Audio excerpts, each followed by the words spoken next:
जय श्री महाकाल। अघोर वशीकरण।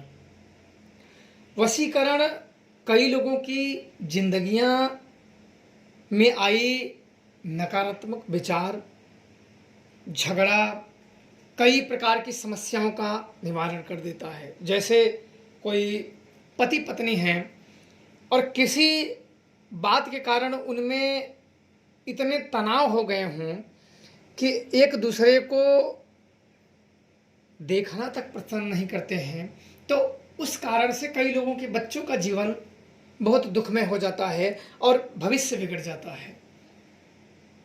आज मैं वही सब देखते हुए कई लोगों ने कहा कि वशीकरण के उपाय बताइए जो कि हम आसान हो और हम कर सकें। हमारा पत्नी मायके चली गई है, हमारा ये है, वो खराब हो गया, हमारी सुनती नहीं है।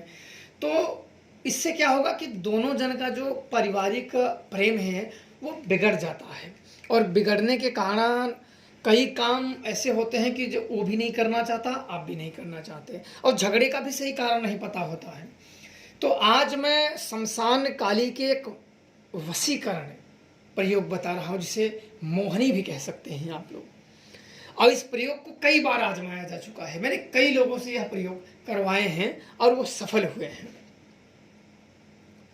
9 कालियों में से शमशान काली की अति विशिष्ट स्थान है। 9 कालियों में से जैसे बता दूं आप लोगों को, दक्षिण काली पहली, दूसरी भद्र काली, तीसरी है शमशान काली, चौथी है काल काली, पांचवी है घुवा काली, छठवीं है कामकला काली, सातवीं है धन काली, आठवीं है सिद्धि काली और 9वीं है चंड काली। ये 9 प्रकार की कालियां होती हैं और उनमें से अति उत्तम जो एक प्रकार का पावन माना जाए अघोरियों की पूजित शक्ति, वो है शमशान काली। शमशान काली अपने बच्चों पे अति शीघ्र से अति शीघ्र प्रसन्न हो जाती है, क्योंकि शमशान में जो देवी निवास करती हैं वहाँ आत्माओं उनके साथ ही निवास करते हैं और अपने भक्तों की वो बहुत जल्दी पुकार सुनती हैं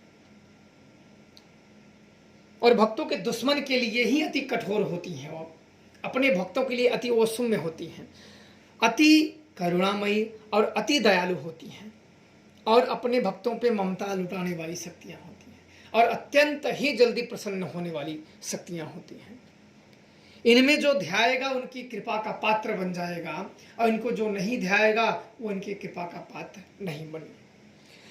तो मैं आप को जो शमशान काली के प्रयोग बता रहा हूँ वो माता शमशान काली, इनकी इष्ट शक्ति शमशान काली है। इस प्रयोग के आपको क्या करना है, सर्वप्रथम एक मटकी लानी है। ध्यान रखना है जिस प्रयोग को जैसा बताया जाए उसी प्रकार से आपको करना है। एक मटकी लानी है और मटकी में आटे का और गुड़ का हलवा बनाना है और उस हलवे के सर्वप्रथम शमशान काली के नाम से किसी उजाड़ स्थान में आपको पहले अर्पण कर देना है।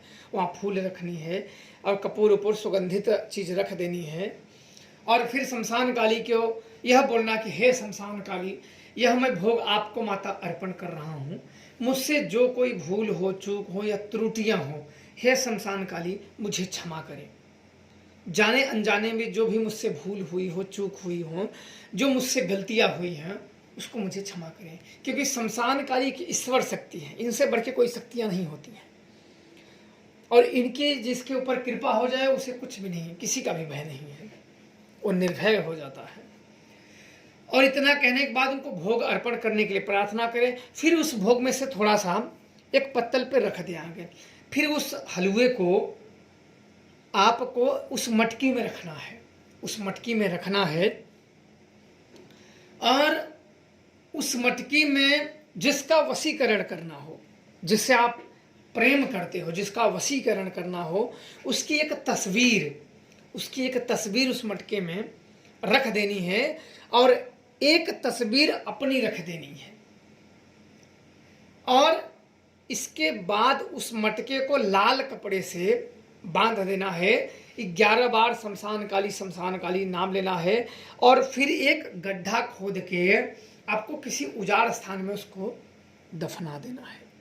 दफना देना है और आपको यही प्रार्थना करना है कि हे माता शमशान काली, मुझे इनको मेरे अनुकूल कर दो, अनुकूल कर दो, मुझे इनसे प्रेम हो जाए। गलत भावना से मत करना, गलत भावना से आप करोगे तो इसके जिम्मेदार आप स्वयं ही होंगे।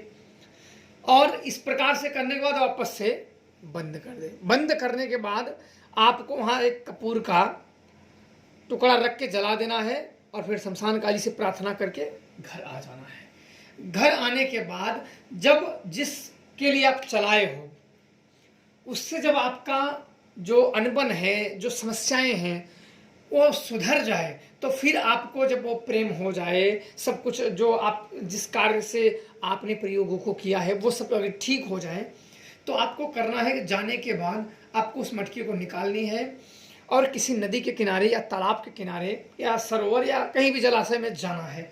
जाने के बाद आपको फोटो और हलवा निकाल के उसमें से और उस जल में मटकी सहित विसर्जित कर देना है। आपका प्रयोग हो जाएगा और फिर आपको उसमें से किसी भी प्रकार की कोई दिक्कत नहीं रहेगी।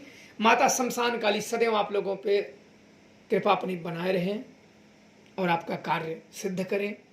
जय श्री महाराज।